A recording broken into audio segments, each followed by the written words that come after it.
So guys, without any further ado, I would like to introduce my special guest to you guys. Her name is Tiffany Graham. Tiffany, you can turn your video on and unmute. Tiffany is a provisional licensed professional counselor. She's also a transformational coach as well as a published author. Welcome, Tiffany. How are you today? I'm good. How are you? Thank you for having me. I'm great. And, you know, I felt it was so necessary to have you here. I really admire the work that you've done and the work that you're working on currently. So I've just really been looking forward to this conversation. So thank you for being here. Thank you. So Tiffany, for those who don't know you, can you tell us a little bit about yourself and what you do and what Beautifully Broken means? Yes. So right now I'm 37. And right now I am actually staying at home with my kids. I write. I don't necessarily say like I'm a writer, but I write. God has given me just a desire and passion to share my story and to share how he's brought me out of things with other people, which kind of translates into Beautifully Broken. Mm-hmm. Beautifully Broken. Just a title. I heard the Beautifully Broken phrase, or I've heard "Be You Beautifully," so BYOU. Mm-hmm. I heard that phrase and I love that, and it just kind of just sparked in me. Wow, being broken before God, while being yourself, mm-hmm. and also just understanding that being yourself, being vulnerable before the Lord as He's taking you through your trauma, through, you know, healing from abuse and things of that nature, that it is beautiful. It's a beautiful journey. And that we, especially women, don't have to be ashamed of it. I dealt with a lot of shame. I dealt with a lot of people looking down at my story and at my circumstances, and even how I may have in an unhealthy way responded to those things, and cast judgment and shame on me. Mm-hmm. And so I just want people to know that, like, if you are broken before the Lord, which for me translates as surrendered to the Lord as He's taking you through that healing journey, then it can be very beautiful and you can be yourself in that. And that's pretty much what Beautifully Broken stands for. I have a blog called beautifullybroken.com where I share those stories and what God is teaching me in the season of life that I'm in as I've like come out of it. Because I don't think it's always healthy to share while you're going through something, because God is still revealing things to you. You're still learning, you're still healing. But if you're coming out of something or you have a revelation of something, I believe that sharing it can truly free somebody else or give someone else the tools to walk through that as well. So right now I've been taking a break from writing. I just had a baby a month ago, my sweet baby boy. And for me, I was very, very sick this pregnancy. It was just a long journey. So I stopped all of the things that I was doing to just survive, I think, at this point. But I do have, that's okay. Yeah, listen, sometimes you need to just stop and just live and go through moment by moment. And that's really what I did. And there was a lot of healing that actually took place during that time. So it was God ordained, you know, he wasn't surprised. But I write, I worship, I love to worship, I sing, I love to use that gift for the Lord. I've taken a break from that as well. I love speaking to people. I've done that in the past. And then of course, for me, I feel like even though I have my master's in marriage and family therapy, I have my provisional license, I stopped practicing professionally because I prefer the biblical side of things and I prefer to share my faith as I'm working with people to heal. But overall, that's where I'm at right now, is just being a mom, a wife, and raising up my kids, and, you know, to have good character, to know the Lord, and getting back into the flow of what He's actually, you know, assigned me to do outside of my family. I definitely commend you for recognizing what you needed to do and doing it. I was in that season too, where I stayed at home for a while with my kids, and I even started homeschooling them once they started school. And it is one of my fondest moments of my life. I'm so thankful that I did that. So I definitely commend you for that. Tell me about the prayer journal that was published that you're a part of. Yeah, so the prayer journal. So when I started like really focusing on blogging, I joined a few blogging groups, and there was a young lady in the group that she actually does these journals. She has multiple journals like this. It's a 52-week journal. So every week there's a devotional, and then you have basically the 7 days to really dig into whatever the scripture is that people are using. Journal, Sojourner Journal, and you can get it on Amazon. So I joined in with her to write a devotional for the book, and it's on Miracles in the Valley, Ezekiel 37, and I'm excited that God allowed me to be a part of it. It kind of rubbed me in the right way to step outside of myself. Like, your book is saving me from myself, or saving myself from me. Yeah. That's like, I'm my worst enemy when it comes to like doubting myself or not feeling adequate, or are you sure you want me to do that? Like, I question Yep. This glimpse of, okay, you can write. And obviously I know that, but even still, like, I'm like, oh, how am I going to be received? You know, those are things that I constantly fight, in the sense of like what our talk is about, overcoming that fear. And, you know, I fight it. And so this was the first step.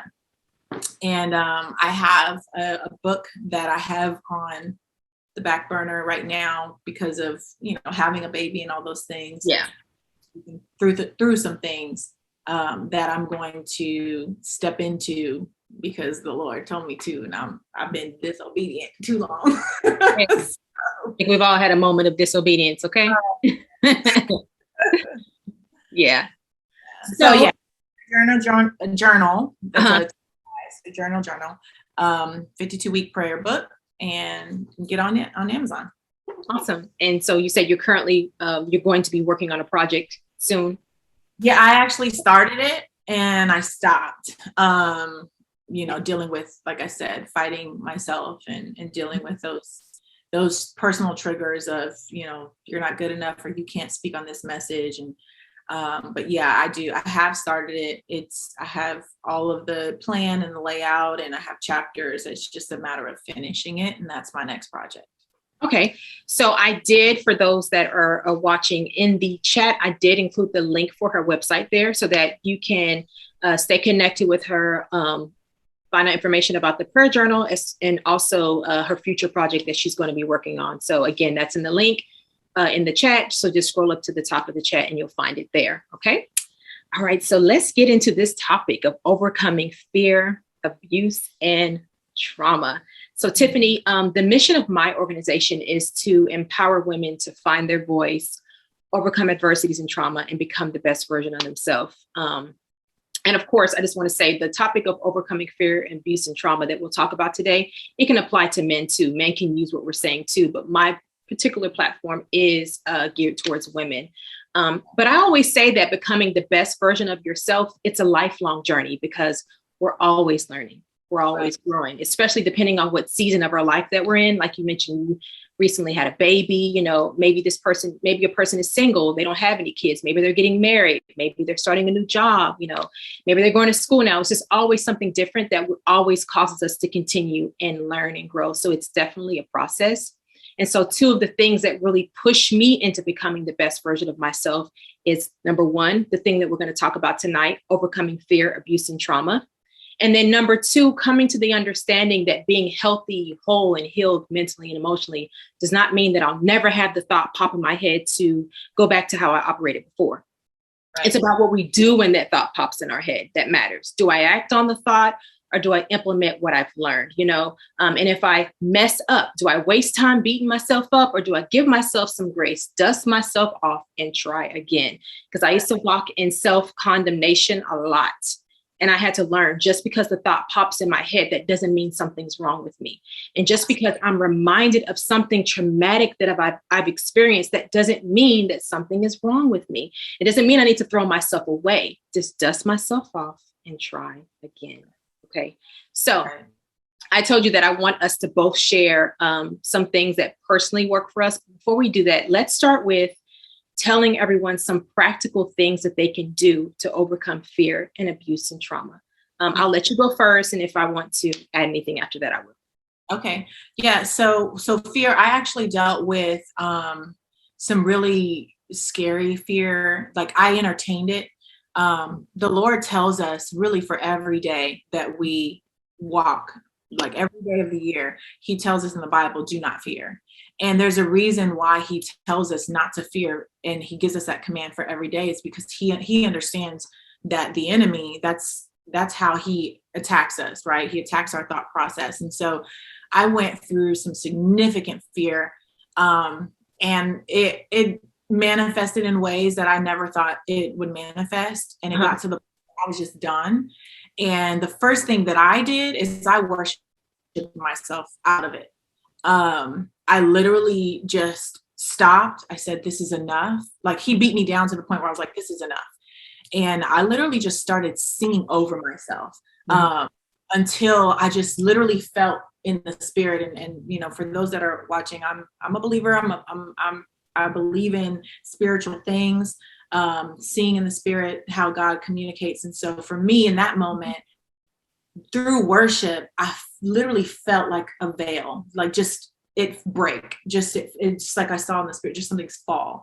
And I knew I was broken from it. Not to say he didn't try to attack me again, but worship really is what got me out of that. And worship comes in different forms. For me, I sang. That was my form of worship. And I sang No Longer Slaves. If anyone doesn't know that song, it's by Bethel Worship. And I just sang it until I felt free. And from there, I started with scriptures, right? Telling myself, I would have worship playing at night when I was asleep. I would read scriptures. I would save them on my Bible app, and I would read them and just declare them over myself. You know, do not fear. God has not given you a spirit of fear, but power, love, and sound mind. And I would just over and over, or whenever I would feel it, I would just recite that to myself. And that's how I walked in that healing, or in that breaking of the fear over my life. It's still a constant battle. It doesn't stop, but that's how I fight it. As far as like trauma, there's big trauma and there's little trauma, and big and little trauma is it's like based on the person, right? Something that's a big trauma to you may be something small to me. Regardless, trauma is trauma, and everybody's different on how they respond to it. My practical response to that is find a therapist who specializes in trauma. Preferably someone who knows the Lord, because I actually trained in trauma when I was counseling and going through my internship. When I came out of my internship, I trained for trauma, because everybody remembers Katrina from New Orleans. So they created a trauma counseling center that was geared towards treating residents that had like been subjected to or experienced Katrina. And so I trained at that site. And when I tell you that you need a therapist that knows the Lord, because there's nothing that a secular counselor, in my personal opinion, can truly do. That healing comes from God, in my opinion. Just from what I've seen, what I've experienced personally, all the healing that I've seen in others and in myself, it started with the Lord. So I would definitely say seek out a therapist. If you're not comfortable getting a Christian therapist, that's fine. They are bound by law to not push the Lord on you. So, but they are being guided by the Holy Spirit. But and I know there are some really good secular counselors out there who don't believe, because it's practical steps, right, and how they're treating you. But for me personally, I would say get a licensed therapist, someone who believes in the Lord. And then abuse is a form of trauma. whether it's psychological, physical, emotional, it's all a form of trauma. And so again, I would say seek out a therapist. If you know the Lord, obviously you can talk to someone you trust, like a pastor. There are steps as far as coping mechanisms that are extremely important when it comes to trauma. So if you don't have a therapist and say you are triggered by something, having things that relax you and calm you and help ground you. Yeah. So writing, puzzles, taking a bath, listening to worship or whatever music you like, all kinds of different things. You have to use what works for you. Those are things that I've done. And it's things that like writing really helps me. Worship helps me. And scriptures, I would write scriptures on the wall, on the mirror. And whenever I would go into the bathroom and I look at it, I would just speak it over myself. I would put apply it to myself. So I would put my name, so I'd make it personal, declare it over myself. Even if I didn't believe it, God's word doesn't return void. So I did it until it became a part of me, those are some significant things that I would say. There's so many different ways that you can cope or learn how to cope with trauma. Those are all things that a therapist, could teach. I could go so deep into it. We don't have time, but have somebody to talk to, have family, have a support system, somebody that can pray over you, just like little simple things that really can make a huge difference in your journey of overcoming. But most of all, you need to be consistent in all that. Yeah. For yourself. One of the things I've always said publicly regarding counseling, because I've heard people say, well, I don't want to go to counseling. I don't know this person. I don't feel comfortable sharing what I've gone through. That is something that we really have to learn to push through, because you'll find that when you go to counseling and they help you to process and they teach you those coping strategies and teach you how to self-regulate, that you really will be on the journey towards becoming the best version of yourself. So if you go to a counselor and you're like, that this person doesn't fit well for me, this doesn't work for me, it's okay for you to try a different counselor. Don't throw it all away. Don't say, counselors don't work. Don't do that, try someone else, There's some crazies out there. I've encountered some bad counselors, but I've encountered some really, really good counselors. Yeah. And, it's a stigma on therapy, right? Oh, you only need to go to therapy when you jacked up. Well, that's also not true. You can go, say you've overcome your trauma and your abuse and your fear, and you want someone to help you maintain that and help prevent or be able to foresee what you don't see based on what you're sharing about your days and things like that. Right. They do that for you too. It can be like preventative care. Right. Sometimes it's better, I think, to talk to a stranger because you get less judgment. That's personally. Like, you tell a family member what you're going through, I'm like, girl, we need to pray. We need, like they start talking about you or dogging you, and I think counseling is a very, I'm just pro counseling in the aspect of life. So yeah, counseling is definitely something that really helped me. And before I share some personal things about my personal journey of overcoming, I do want to remind those that are here, if you stay until the end, you'll be eligible to be put into a drawing to receive an autographed copy of my book, Saving Myself from Me. But again, if you are not here, then you will not be eligible. Okay. So as we mentioned, like counseling is definitely necessary, right? And when I went to counseling, one of the things that I learned is the importance of what I believe. I had to ask myself, what do I believe? Do I believe it's possible for me to overcome fear and abuse and trauma, or do I doubt the possibility that it can even happen? What you believe matters. Some years ago when I was teaching, I had learned about something that's called pseudocyesis. It's the clinical term for something called false pregnancy. It's the belief that you're expecting a baby when you are not really carrying a child. So people with pseudocyesis, they have a lot of symptoms of pregnancy, except they're not actually carrying the baby. So basically, it's when a woman feels an intense, strong desire to get pregnant, which may be because of infertility or miscarriages or other things, her body might produce some pregnancy signs, such as a swollen belly, enlarged breast. She can even feel the sensation of the fetal movement, right? And it's because the woman's brain, what she believes, it misinterprets those signals as pregnancy and triggers the release of hormones such as estrogen and prolactin, and it actually leads to pregnancy symptoms. So if a woman's brain can misinterpret signals and release hormones, what do you think will be released in your life if you focus on improving what you believe? So good. Right? If you get your belief and your faith life all the way together. I mean, of course, that's not all you need to do, but it definitely is a great start for you to actually believe that it's possible. Where is your faith? Yeah. There's somebody watching right now, I'm positive of it, that is saying to themselves, I can't. No, I cannot. Like, there's no way that I'll ever be able to overcome. Philippians chapter 4, verse 13 says, I can do all things through Christ, which strengthens me. So you may not be strong enough, but with Christ, you are. I was recently introduced to someone named Dr. Carolyn Leaf. I don't know if you've ever heard of her. Yeah. So for those who haven't, she's a communication pathologist and a cognitive neuroscientist with over 30 years in research and study. So she talks about how society has taught us that anxiety and depression are illnesses.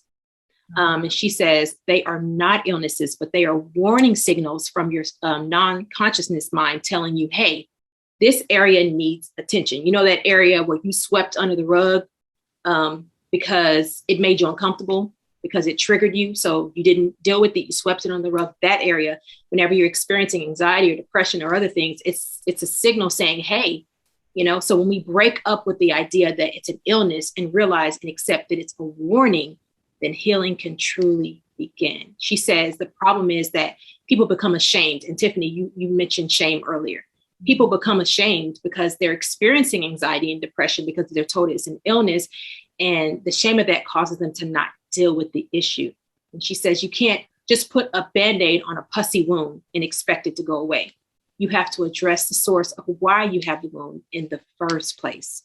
So once you start viewing what you're going through as a warning sign, instead of just focusing on, oh, I'm sick, it's an illness, but say, hey, my body's warning me that something's going on here, then you're on your way. So that's one of the things that really, really changed things for me, was me fixing my belief, you know, and really viewing it not as, oh gosh, here I go again. I'm messed up again. Here I go again. But more so, okay, my body's telling me that something's wrong here. Okay, let me start the process of healing for myself, you know? Yeah, that's good. Do you have anything else personally that you have done that helped you? Well, I mean, outside of, you know, what I've shared, a lot of it is really just renewing your mind with the truth of what God says about you, as opposed to what you say or what others say about you. Yeah. I'm a very emotive person, and I'm a very in-depth thinker. So you can imagine that when I have a negative thought pattern, which we don't control what pops into our mind. And we talked about it a little bit before. We don't control what pops into our mind. We control how we respond to it. And a lot of times our responses are either defense mechanisms or things that we've learned that aren't very healthy, you know, in how to respond to certain thoughts. And the Lord, and he's told me this, and a lot of times I'll say this, when you do the work, it's hard.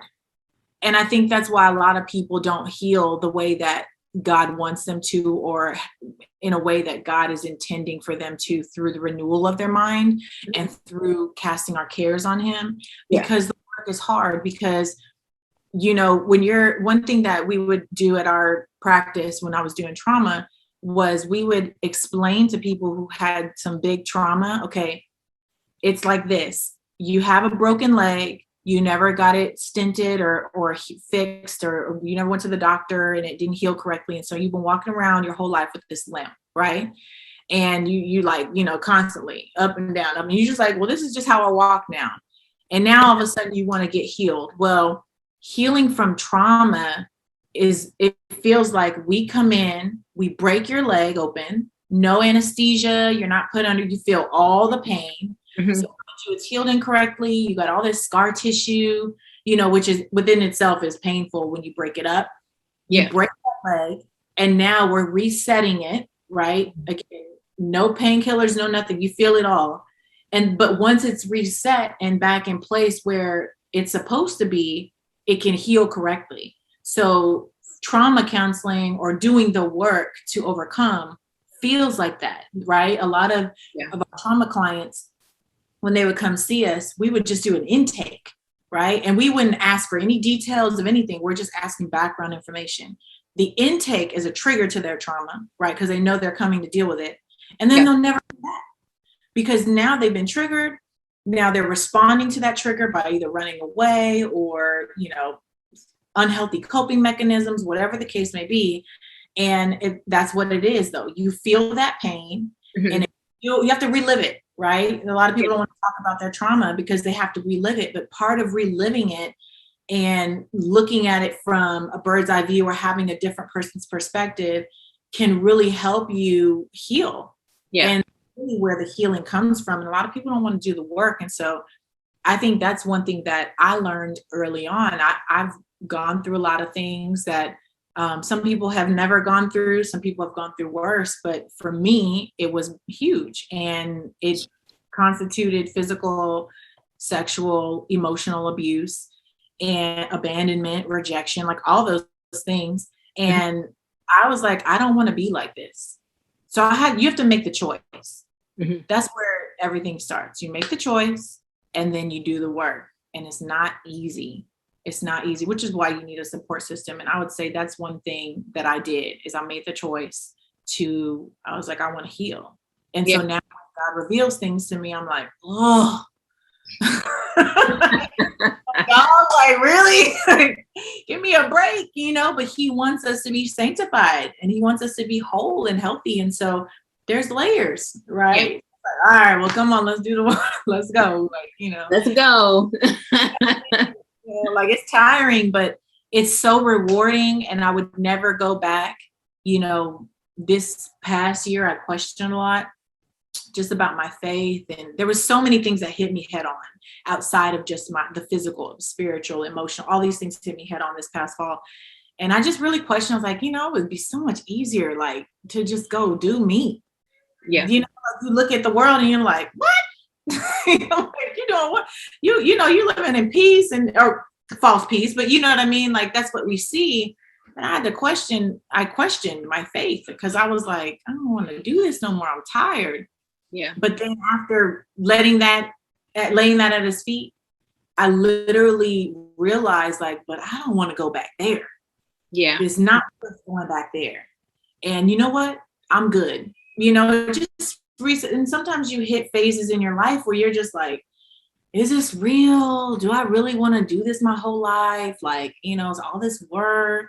I got to be sanctified and I got to be an example. Like it's a lot of responsibility to walk with the Lord, because you're a reflection of him or you're trying to become more and more like Christ. And it never, even all the things that I went through that I've had to walk through and come out of, nothing will ever like cause me to go back to not knowing him, not wanting to know him, not wanting to grow. Yeah. And, sometimes you come to the end of your rope, and God just wants to like show you like, okay, well, this is who I am. This is who I've been. Make your choice. And for me, I was in my feelings, I was mad, things like that. But I was like, I'm not going nowhere. Like, this is what I want to do the work. So let's go, we ride it out, but you got to make. Right. Exactly. One of the things that changed the game for me was when I learned how to take every thought captive, because my thoughts, man, your thoughts, if you leave your thoughts to themselves, they'll have you rehearsing things all night long that hadn't even happened yet. You up all night long thinking about something that hasn't even happened. When I think specifically about fear, it could be the fear of moving forward with our ideas and our dreams, the fear of letting people in, the fear of getting hurt, the fear of failing, the fear of death. That was a big one for me. The fear of the unknown. And I just really came to the realization that any thought that was the opposite of what God says about me, I had to break up with it. And any thought that took away my peace, my joy, my hope, I had to break up with it. For those who are watching who've never heard of taking every thought captive, it comes from 2 Corinthians chapter 10, verse 5, which is part of it says, bring into captivity every thought to the obedience of Christ. The way I picture it is like a tennis ball machine drills. You know how the tennis players, they're there, they have their racket. There's a machine, a tennis ball machine that's shooting the balls at them. And they're trying to hit the balls that are coming at them, right? They're not just standing there watching the balls come and they're like, I wonder if my racket's gonna float up and hit these balls for me today. No, they're not just standing there. Like they're actively like hitting the balls that are coming at them. And that's the same way it is, or that's how I visualize taking every thought captive. I'm a creative, so I visualize everything. So my process for doing that is I have a 3-step process that I do every time a thought comes in my mind that takes away my hope, my joy, my peace, right? I grab the thought because I'm visual. So I see myself grabbing it. I grab it first. Then I speak back to the thought because this thought is a lie, right? So I tell the lie the truth, right? And then I speak the word of God over that lie. So let me give you an example. I mentioned the fear of death. I had a fear that I was going to die young because I had some health issues, a bunch of health scares, a bunch of trauma, right? And I was like, okay, I'm going to die young. But I made the decision, like you said, you know what? I'm not okay with living this way, tormenting myself, walking in this constant fear, right? And plus, I also learned, like I said, what you believe matters with the pseudocyesis, with the false pregnancy, what I believe matters. So I'm like, you know what? I'm not going to do this anymore. So let me take that thought captive. So I grab the thought and I talk back to it. I will not die young. Mm-hmm. I will not die young. I will take the necessary steps to improve my health. And I am currently taking the necessary steps to improve my health. I'm going to be okay. I will not fear in that area anymore. And then I speak the word of God to that thought as well. So I say in 2 Timothy chapter 1, verse 7, there are certain scriptures that I just have in my back pocket, honey. Yeah. There's sometimes where I may not be able to go find my Bible and flip through. There's some things you need to commit to memory. So I'm like, you know what? 2 Timothy chapter 1, verse 7, it says, for God hath not given us a spirit of fear, but of power and love and of a sound mind. So I will walk with a sound mind. And Tiffany, I don't care if that thought comes right back to me 2 minutes later. I repeat the same process because if I don't, then that thought will take root. And like I said, before I know it, I'm rehearsing. Before I know it, I've slipped into a whole depression because I didn't take the time to deal with each and every thought that comes in my mind. Is it tiring? Yes. But in the end, I'm like, oh, I'm so glad I did that. I'm so glad I did that because I have peace now. I'm so glad. And then the more that I did it, the more it became like second nature where I just automatically do it. And if I'm at work or something, for example, and I'm busy and I don't have time to have a whole conversation with this negative thought, I still talk back to it. I'm like, nope. Like it's a thought. Nope. And then later on, I'm like, you know what? Earlier, I had a thought I need to address. I don't care if that makes me sound crazy. I don't care. I'm like, hey, I have a bone to pick with you. Let's talk. Earlier. No, go ahead. Those thoughts, the thoughts take root. If you just let it linger. You have to. So go back and address that thought. I mean, it was a game changer for me. Now, are there times where a thought slips through and I don't have a chance to do it and I forget to go back and do it? Absolutely. But it's better than just letting all the negative thoughts that come in your mind about yourself, about your future, about your health, about anything. It's better than just letting them all just have their way, you know? Yeah. I feel like too, one thing that's helped me because this pregnancy, since I've had kids, and especially during this pregnancy, the fear of death was like strong. And it was not even just like my death, but like my kids dying, and I've had to, like you said, take those thoughts captive. And one thing that's really helped me is, okay, if you have a thought that comes in and it's not coming with peace, it's not from the Lord. Yeah. The enemy will really try to beat you down. Like you said, you can have that thought and then a minute later it'll come back. It's because he's trying to wear us down to where we get to the point where we partner with what we're thinking or what's coming into our mind. Mm-hmm. And once you partner with something with the enemy, like the Bible talks about, fear of man brings a snare. And so that really helped me when I was dealing with fear. It's like, okay, if I'm constantly meditating on something that's going to happen to me, I'm inviting that into my life. just like the pseudosciasis, Mm-hmm. constantly meditating on I'm pregnant, I want to be pregnant. You're inviting that into your life. Your body responds to that. So Yeah. you're like fear of death. It's not like I'm inviting like someone to come and do something to me. I'm inviting the enemy though, because I'm partnering with that thought, and he can choose to respond to that in any way that he wants to, you know? So I think it's very important, like you said, what we think, and think about how crazy is it that you can have symptoms of a pregnancy and not be pregnant, all because you thought about it. And actually release the hormones. Actually, yeah, release the hormones. Like there's a girl that I know, she adopted a baby, and it's obviously adoption, so it's not her biological child, but she wanted to breastfeed that baby. I don't know what she did, but she thought her way into producing breast milk for that child, and he breastfeeds. So when you think about how, and that's legitimate, that's not like a crazy, you know, I'm just telling a story that's like legitimate. It's happened, and you can see it on her Facebook page or her Instagram. She feeds him, and that's not her biological child. She's had infertility issues for I don't know how long. Wow. And she got to the point, she's a believer, where she prayed and prayed and prayed to be able to feed this baby, because she didn't want the baby to be formula fed. Yeah. So think about how strong our minds are. And if we could tap into the whole, like you said, of who God has called us to be, what we could accomplish just even in a day. Right. Like, let alone years or months, like what we could really do. So yeah, I think taking those thoughts captive and really rehearsing, like you said, it's a lot of work, but it's well worth sitting there in a chair and just being like, oh my God, I can't go outside, or I can't, you know, like inviting fear and meditating on things that haven't even happened yet. Like, it's miserable to be like that. And it's a lot of work, but it's less work than being up all night tormenting yourself. Right. Yeah, because you're exerting a lot of energy. You know, not just thinking, it's affecting your whole body, it's affecting your sleep. You know, I've rehearsed scriptures, and I, like when I was dealing with fear, that was back in 2015. I rehearsed scriptures to get me out of that. I continued to worship to the point where, like, during the day, it was instant. Like, my spirit would just rise up, right? But at night, I started getting attacked in my dreams, like just having like real like nightmares.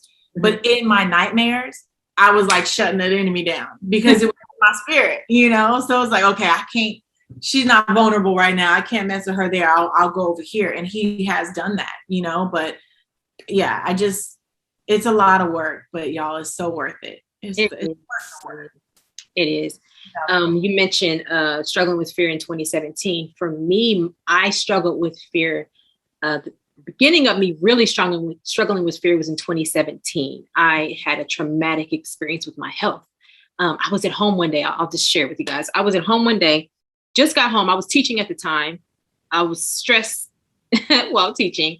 Got home and I was just sitting there like, oh, I'm so tired. And my son was like, Mom, can I read to you? And I'm like, oh, yes, you know, read, you know. But inside I was like, oh, Lord, I'm going to fall asleep on him, you know. So he's reading and I start falling asleep on accident. In my mind, I'm thinking, oh, gosh, after this, I have to go do that. So I'm still like kind of thinking about what I have to do. Fall asleep and I wake up because my heart's racing. He's still reading. So I don't even know if he noticed that I was asleep. But my heart is racing and I'm like, what in the world? But Tiffany, my heart was beating so fast and so hard that my arm was like jerking with every heartbeat. And I look and I'm like, that's strange. You know, I'm still calm at this point. So I'm like, that's strange.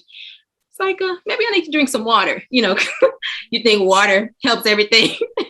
So I'm drinking water. I'm like, you know what? My arm is still, that didn't work, you know? So I get up and I'm trying to find my husband so I could tell him, and I don't know where he is in the house. So as I'm walking around and I can't find him, my heart's, you know, doing that, the panic just starts rising, right? So we end up going to the urgent care and they do an EKG and they're like, you know, your EKG came back abnormal. You need to get to the hospital right now. And I was like, what? Like, I thought it was a joke. I literally laughed when he told me. I was like, oh, you for real? He was like, yes, the ambulance is on its way. And then all of a sudden my body started, it was almost like it started shutting down. Like I had to urinate over and over and over. So I would go to the restroom while I was waiting for the ambulance. I would go to the restroom, come back to the room, and I'd have to use the restroom again, like over. And so that started freaking me out. So panic is up here now. And so I couldn't even get to the hospital without using the restroom on myself in the ambulance 4 times because I couldn't hold it. It was like intense. Like my bladder was full and it hurt. I was like, oh my gosh. I was like, Lord, what is going on here? Get to the hospital and they diagnosed me with atrial fibrillation. And they said, this is something you're going to experience for the rest of your life. Before they figured out what it was, they said, if we don't get your heart to slow down, you could have a stroke and pass away. And I was like, what? I mean, so that everything just made it worse. I'm like, you really thought that was a good time to tell me this? Like why'd you tell me that? So anyways, to make a long story short, after that experience, I started having a lot of fear and anxiety. I started to fear that traumatic experience was going to happen again. I started having panic attacks. I couldn't even teach half the time because I would have a panic attack in the middle of teaching or a panic attack in the middle of the STAR state testing. And when there's a STAR test, you're supposed to monitor the kids, but I was like up there having a panic attack. And finally I was like, you know what? No. I was like, I will not. So I started marching back and forth the front of the classroom. And I know them kids were like, what is she doing? But I was like marching back and forth. I started praying. I started reciting scriptures. I know they were like, oh, taking their test, like, what is going on here? But that was the beginning of me fighting, the beginning of me learning to take every thought captive, and so also as part of that, I began to talk to myself rationally. Because after that wasn't the end. Years went by because I had gotten it under control. Years went by. And then I started experiencing anxiety again. And someone that I know who was having seizures, he told me that he could feel the seizure coming on. And so because he felt it coming on, he would always go sit down so that he wouldn't fall and hurt himself. And I thought to myself, what if I start doing certain things when I feel it coming on so that I don't hurt myself here, mentally. Yeah. So I started to talk to myself rationally, like, okay, Ernestine, right now you're feeling panic because you're saying you can't breathe, but Ernestine, you actually can breathe. The reason why you feel this way is because of the way the air is circulating in the room. Now, was this easy at first? No, it's never easy at the beginning. Want to make that clear. It was not easy. I would talk to myself rationally at first and I was still going to a full-blown panic attack. But then after I continued to do that every time, it became like second nature where it never escalated all the way because of me talking to myself rationally, Ernestine, you're actually okay. And then also learning the correct way to breathe. Because I heard people say to breathe whenever you panic, but I was like, girl, that's taking you further into the panic. Right. Let me tell you what else took me further into the panic. I used to tell myself, okay, well, I feel hot, so let me get in front of a fan because if I get in front of a fan, it'll cool me off. Okay, and then I'm like, okay, the fan isn't working. Why isn't it working? Because you're panicking. Don't say hot about it. I can laugh about it now, but at the time I was like, oh my Lord, I'm still hot, but seriously, like, I'm not trying to make light of it, honestly, because I know that there are people watching who struggle with these things. I had anxiety attacks from stress from work. So I know, and I had a friend in high school who had crazy panic attacks. So I know, like, they're very scary, Yeah. It is not to take light of, which we're not doing. It's just, thinking back in the past, like, hello, you have the tools, you got to use them. And I think we get caught up. We have the tools, we just don't utilize them. Yeah, because we're afraid in that moment. We focus on the fear, and it is hard to not focus on the fear. But that's why before it even becomes a full blown panic attack, that's why I'm speaking rationally to myself, where my mind is like, oh wait. And then also with the breathing, once I learned the correct way to breathe, which is breathe in through your nose, hold it 4 seconds, and breathe it out through your mouth. Different people say different things. Like Dr. Carolyn Leaf, she says, breathe in for 3 seconds, breathe out through your mouth for 7 to give more time for oxygen for your brain. But I've done the breathing in through your nose, holding it, count 4 seconds in your head, and then breathe it out through your mouth. But I actually started practicing that when nothing was wrong, like when I wasn't panicking. I would just be watching a movie and I'm just sitting there, I'm just breathing. And my body is like, okay, this is what we do when we're relaxing. So that whenever it comes to an actual moment where you're feeling anxiety and you're doing that, your body's like, oh, let me do this muscle memory. We're going to relax now. We're going to relax now, That's what you're saying right there is very important. Because it doesn't obviously just apply to breathing. It applies to anything. Like conflict, if you're trying to, I don't know, cope from a trigger or whatever, you have to practice things when they're not needed or necessary. During that time, that's when, like you said, muscle memory, it's going to become a part of you. So then when something that is abnormal happens, your brain's natural response is to go into that little toolbox, take out what you've been practicing and apply it. And it can happen subconsciously. It's just like when you drive and you get home and you be like, how did I get here? Wasn't I just on I-10 or wasn't I just, you're not in San Antonio no more, but you know what I mean? Like, it's like, how in the world did I get home? It's because you've done something on a daily basis, repetitively, that is locked into your subconscious, that you look up and you're in your driveway or you're at your destination and you're like, dang, I got here quick. Like, what was I doing?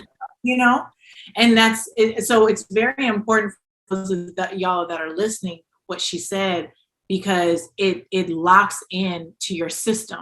Whatever you're practicing for tools to cope, whatever, breathing, it locks it into your system when you're not doing it in the moment you need it. You have to do it before you need it. Yeah, that's really important. Yeah, for sure. And those things absolutely changed my life. Do I still have moments where I may feel anxious about something? Absolutely. And me coming to the realization, like I said earlier, that there's nothing wrong with me. Yeah. That's and big. That's big too. Yeah. Because you focus on there's something wrong with me, and then that becomes your new fear about how there's something wrong with you. And like I mentioned, that Dr. Carolyn Leaf said, it's just your body giving you a warning signal that there's an area that needs to be addressed. So I encourage everyone who's watching, no longer see it as, okay, I'm sick, I have an illness, I'll always have this, but start viewing it as, okay, my body's warning me of something right now, and shift your focus in that direction. I'm not saying for you to ignore what your doctors are telling you. Please don't misunderstand. That's not what I'm saying. I'm saying mentally start focusing on, okay, what is my body warning me of? Not focusing on, oh, I'm ill, Yeah. So because word curses too, Yeah. When you're speaking, you want to speak life over yourself. So you don't want to own it, right? You can say, I'm feeling anxiety, as opposed to I'm an anxious person, right? Because you're speaking that over yourself, and you ultimately become renewing of your mind. You ultimately become what you rehearse and what you say about yourself. Your words and how you use them are so important as well. Yeah, so important. So one of the common things that I heard that both of us talked about that helped both of us was God. And I've heard people say, well, I prayed and it didn't work, so I'm not praying anymore. Or there's like this view, well, God is going to fix everything if you pray for it. But if he doesn't fix it, then he's not a good God. I just hear these different conversations out there. So you had mentioned something about that when we talked a couple of days ago. So I want them to hear your take on that, on God. Yeah. I mean, I think part of that thought process comes from the church, unfortunately, right? Because when you're hearing a message from the pulpit and somebody says, like, pray about this and God's going to supply your needs and all that, you hear that a lot. It's not false, right? He does supply all of our needs, but some of what we need is not what he thinks we need. Some of what we need is to practice renewing our mind and doing the work. And then he meets us halfway, right? Like, I've heard a few radical stories where people have gotten saved radically, right? They get saved and then it's like, they don't smoke, they don't drink, they don't do nothing. And like, they just done with everything, even like from addiction. But to me, I believe that's rare. I think a lot of what happens is, like, we get saved and we go through the sanctification process. God reveals things to us about ourselves that we need to work on to fix, right? And I have had experiences where I have prayed and prayed and prayed and been like, look, Lord, I'm tired. Like, please just take this burden and just do what you will. And like, we can work on something else. Just take this. And when I say prayed, I prayed and prayed and prayed, and God didn't take it. And it's because he wants me to do the work. He wants, because he's teaching you how to renew my mind. He's teaching me how to overcome the enemy. He's teaching me how to, have a life experience that I come out of and I've done the work for, so I can share my testimony and teach somebody else how to do it, right? He's not a genie. So if he's constantly saving us after the cross, then why do we need God? Like, why do we need to submit to him? Why do we need to read his word and follow him? If he's constantly just like, oh, you need this? Okay, I'm taking this anxiety away. Oh, you have trauma from this? I'm taking this memory away. You're healed as if it never happened. Oh, you need a car? Okay, here's a car. Someone's going to bless you. Like, that's not how relationship with the Lord works. And if you're in true relationship with God, you will understand that, because part of a relationship is what? Give and take, right? Partnership. And he's provided us with his word. He's provided us with all the tools.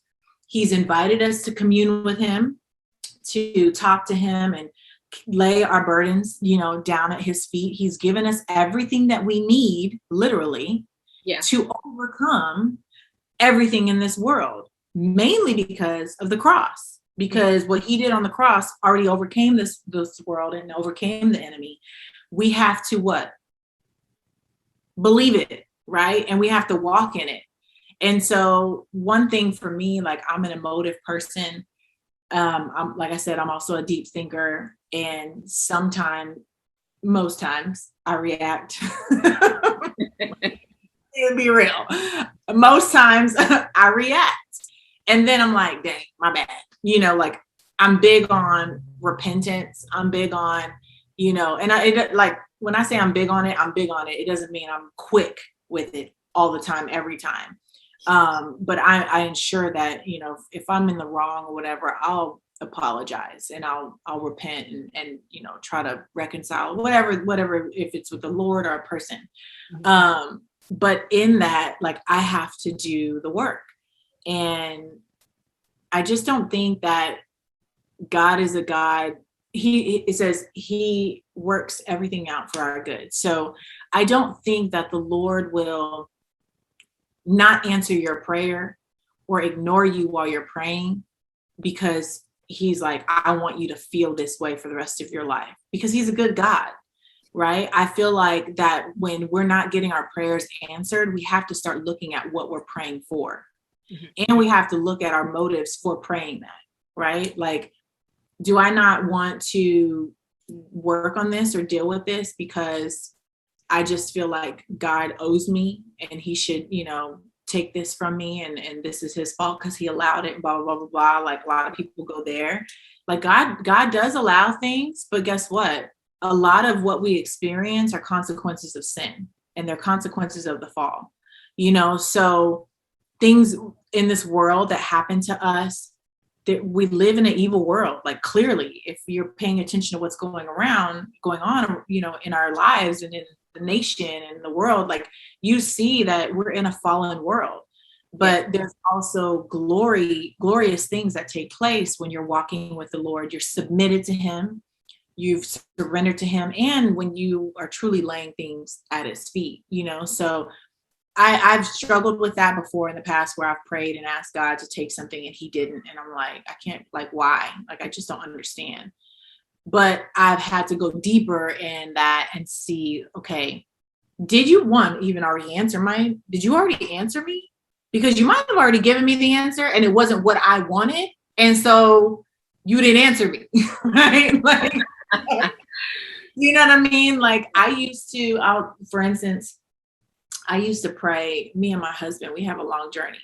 And I used to pray and ask God to take my feelings for him away, because I was like, this is ridiculous. Like, we're never going to be together, blah, blah, blah. Like, even though I believed he said he was my husband, the way things were playing out, I was like, I don't think maybe I didn't hear you right. Like, even though I know that I know, maybe it's not. So can you just take these emotions away?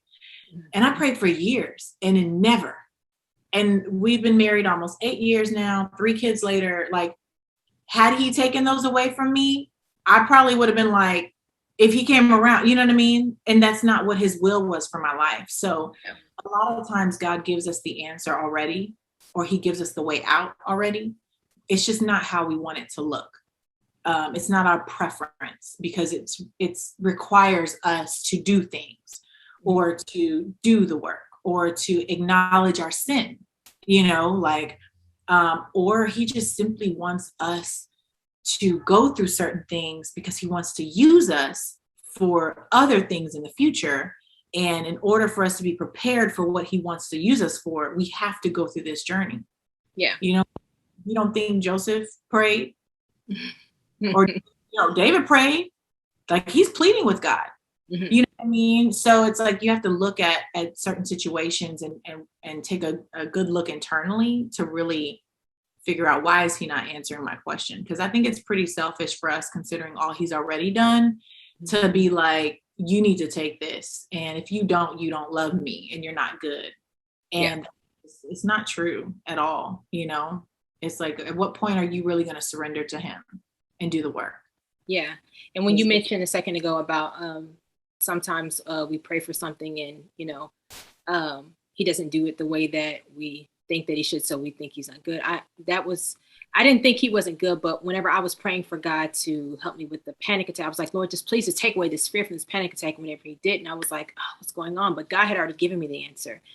He had already told me to do certain things, and I didn't do it because I was more focused on the panic than the healing. Right. So then once I shifted my focus to the healing, I was able to do the things, the answer that he had already given me, which was, start talking to yourself rationally, start breathing, start speaking back to it, hold those thoughts captive, like those things, and quite honestly, if I hadn't experienced any of that, we wouldn't be sitting here right now. Right. We just wouldn't be. Exactly. Yeah. Helping people who are going to be watching this, like, something we say could potentially help someone, manifest their healing, because they're like, oh, man, like, God did tell me that. Like, why didn't I listen? I'll tell you, like, for instance, I went on a way forward hike. It was like, I was expecting it to be like a glorious hike. I'm going to be, devotion in the mountains with the Lord. Man, I had over 200 mosquito bites. We were walking, it was hailing. We found out it was the hardest mountain that they have on their trail. They have like 30 something trails. It was the hardest one that they usually only let like men go on. And I remember leaving that and journaling, right? And then come September, when I got pregnant and everything kind of like flooded on me, and I was going through all these things. I was like frustrated. I was like, why are you letting this happen? Why is this happening? Why am I so sick? Like, I prayed for a son, and I thought it was going to be a glorious pregnancy and all supernatural and everything. And I was going to be able to tell everybody how good God is. And I was like throwing my brains out for 7 months. And like, I was just miserable, It was like, I couldn't go anywhere. I was in moo-moos all day. Like, what kind of life is this? Like, I prayed for this son, but this is not. But he also didn't tell me, when I give you a son, he said, I'm going to give you a son. But he never said, when I give you a son, you're going to like how he's going to get here. You know what I mean? Like, I just expected, right? The golden boy, it's going to be a glorious experience. I looked back, like, I kept hearing the Lord tell me, journal, you need to journal, because I'm a writer. So he was like, you need to journal, go write. Mm-hmm. And then people in my life started saying, like, when are you going to write again? Like, you should go write, just random, right? I was like, all right. And I got like 10,000 journals. So I started looking through my journals. Which one do I want to write in today? And I found a journal entry that I wrote after that trip. And God said, one, he told me, you will live and not die, because I was having fear of death during this pregnancy. Mm-hmm. And so that journal, that was one of the things that I wrote, like, you will live and not die. You will see your kids, futures and that kind of thing. And then the second one was pray. He said, do not respond to your emotions. Pray into them. That was what he told me. When I tell you this fall and going into, like, I actually went and got a therapist. I was dealing with like perinatal depression.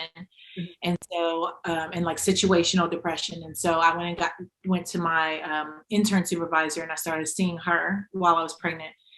But when I tell you, I found that journal entry and I was mad. And I wasn't mad at the Lord, because I was mad at God already, right? I was like, why is all this happening at once, especially when I'm pregnant?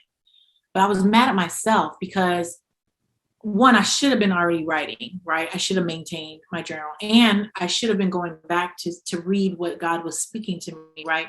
He prepared me for the season I was walking into.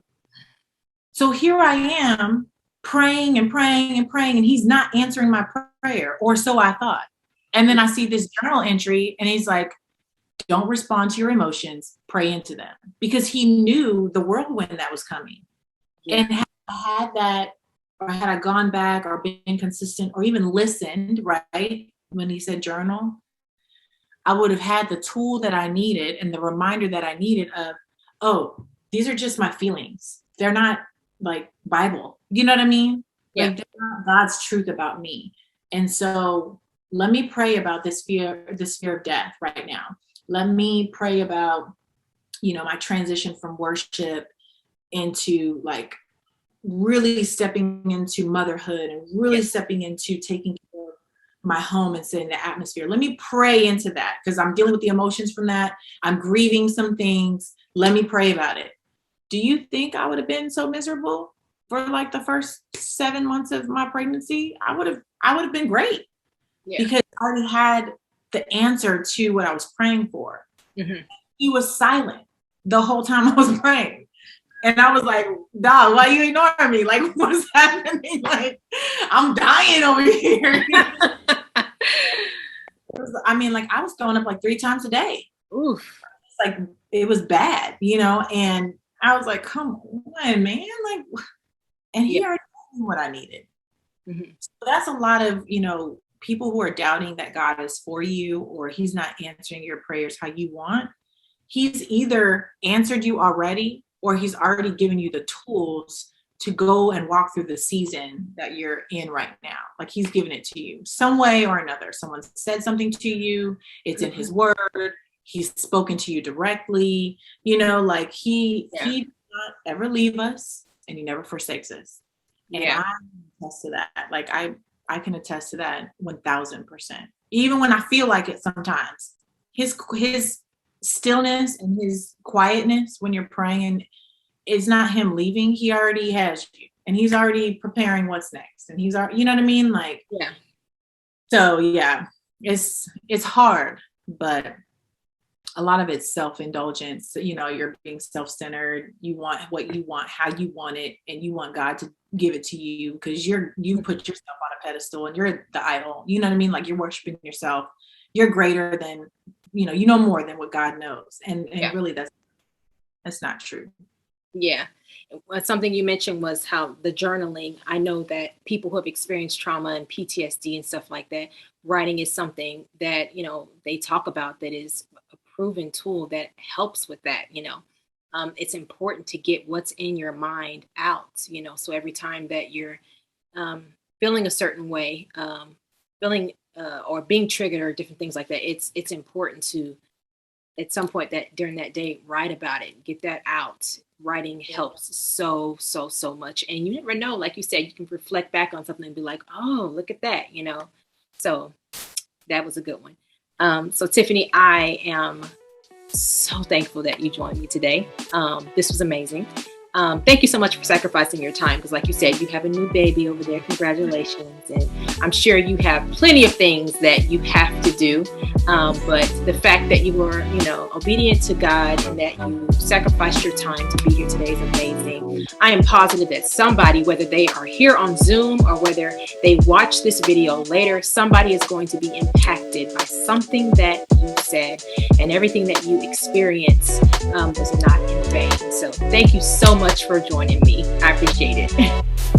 Thank you for watching Health Talks with Ernestine, a discussion on overcoming fear, abuse, and trauma. If you haven't already, make sure you like and share this video and also subscribe to my YouTube channel.